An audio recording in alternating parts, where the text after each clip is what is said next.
Hi, I'm Greg from RV Haulers, and Mark, the pilot behind the camera here, and me, the co-pilot, have been driving drift to South Dakota. We just got drift awash, and we're about to get fuel. And Mark suggested, had a great idea, suggested that we do a video on the fueling process, a little bit of the etiquette of filling up, and what's involved in filling up at a commercial card lock. So we're here at a Flying J. And I think one of the first things I would mention is always go slow. There's lots of guys, if you look, we've got commercial drivers going every which way.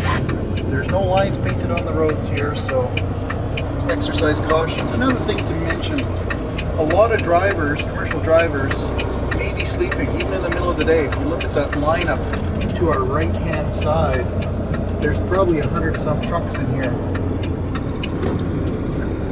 and it's always nice to go slow and keep the RPMs down. Certainly don't hit your horn when you're coming into these locations. Now you want to hit the mark pretty close in between these two filling pumps. And we're going to pull forward until the rear of our sleeper is even with these hoses that are coming out. Another courtesy that you see ahead of us, after you fill up, pull ahead so at least the tractor behind you can get up to his tanks, and he's done that for us. A couple of other things that I'll mention. These guys are not always watching, so if you are going to be walking across the front of these trucks, keep your eyes open. And I would recommend that you, if you have an RV hauler, that this is the kind of place to fill up. The fuel pumps are fast. The quality of diesel usually at the commercial locations is quite good because it's being circulated quite often and being refilled. There are two prices on fuel, so you'll have a cash price and a credit price. Paying cash, you get a better deal. Certainly you can get a courtesy card, or you can get an account with somebody like a Flying J and always get a little bit better value. There's also been some recent discussion about the fact that this is commercially taxed fuel, and depending upon what state you're in or where you're traveling, you may want to do some investigation. You've got enough fuel on board here that you should be able to go across a number of states or provinces. Take a look at the fuel prices online, and you can make some good decisions, and you can save quite a bit of money, because we are going to be putting, approximately 200 gallons on board drift here today. Mark, what were some of the other things that we were going to mention to folks here that the advantage of filling up? Sometimes motorhomes, you can get a discount if you're a motorhome versus a commercial truck. Yeah, good point. Do you want to just mention? Here, I'll turn the camera around. That's okay, I got it. Yeah. I'm right here. Well, they can hear you. So what was that thought that you had? Explain that again. I have had experiences, if you tell them you're a motorhome, they'll give you a discount off the commercial taxes. So some states, every state has a different tax scheme, so it's always worth telling them you're a motorhome and not a commercial truck. Okay. Sometimes that will give you a discount. Another advantage of some of the newer Flying J's and other card locks like this, or commercial locations, is they have the diesel exhaust fluid right at the pumps here, so that avoids you having to carry it along with you.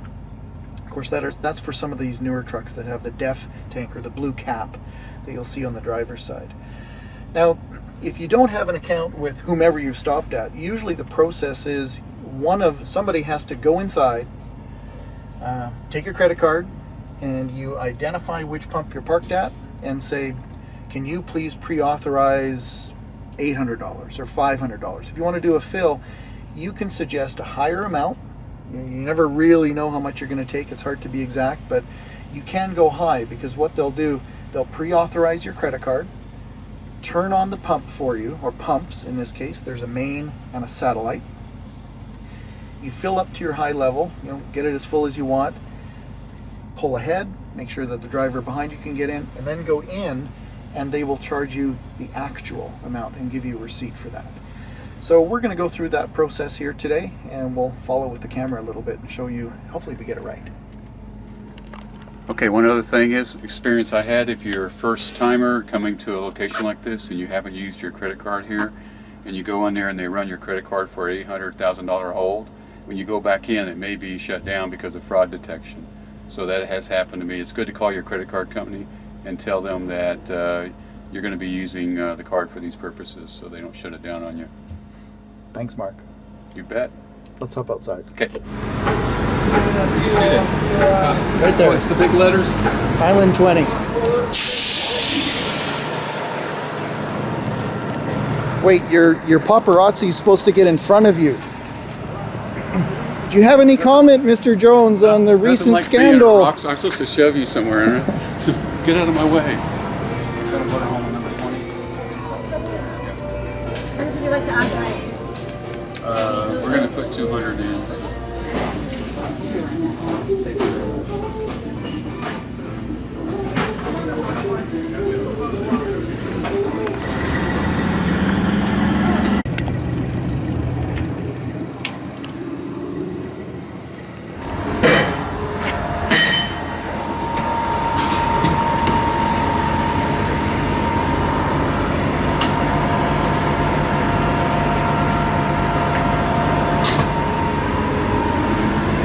Something to be aware of is these pumps are often a little grody, a little messy.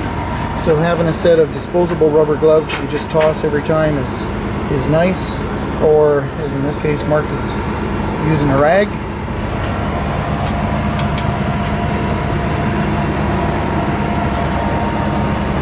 And the way these master-slave pumps work is you turn on the primary pump first. You'll see that these guys run pretty fast. And Mark is going to go over to the slave side, and we'll be able to fill. Side of the nozzle. Yeah, and we'll be able to fill the other side at the same time.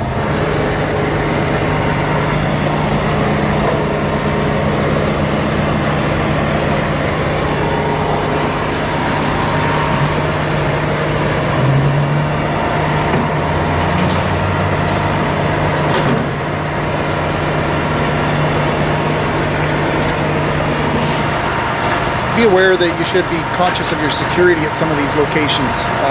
I tend to, if I'm going from one side of the truck to the other, I'll try to leave my truck locked because there's noise going on around here and there's people walking about.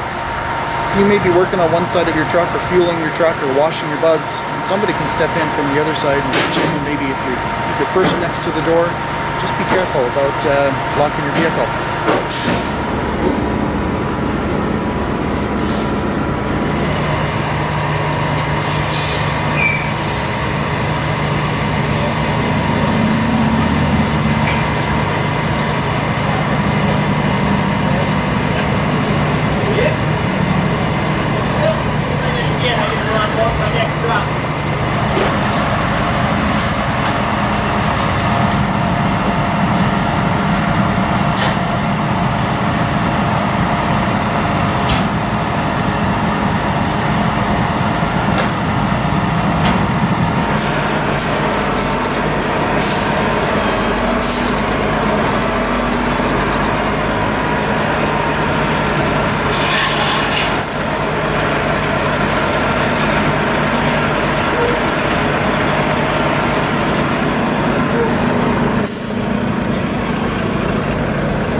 You too. Well, thanks for watching our how to fill your RV hauler video. You gotta clean your hands up. And you have to clean your hands afterwards.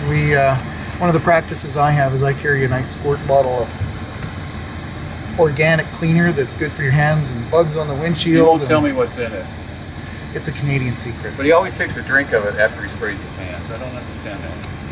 Well, It's organic, I guess. on that supportive note, thank you, Mark. If you guys have any comments about our fuel filling video, some other things that we've missed, or some other ideas or suggestions, please share them with the group. Put them down in the comments down below in YouTube here. We appreciate receiving those. And thanks for watching our How to 101. How to fill your RV hauler 101. Thanks for watching.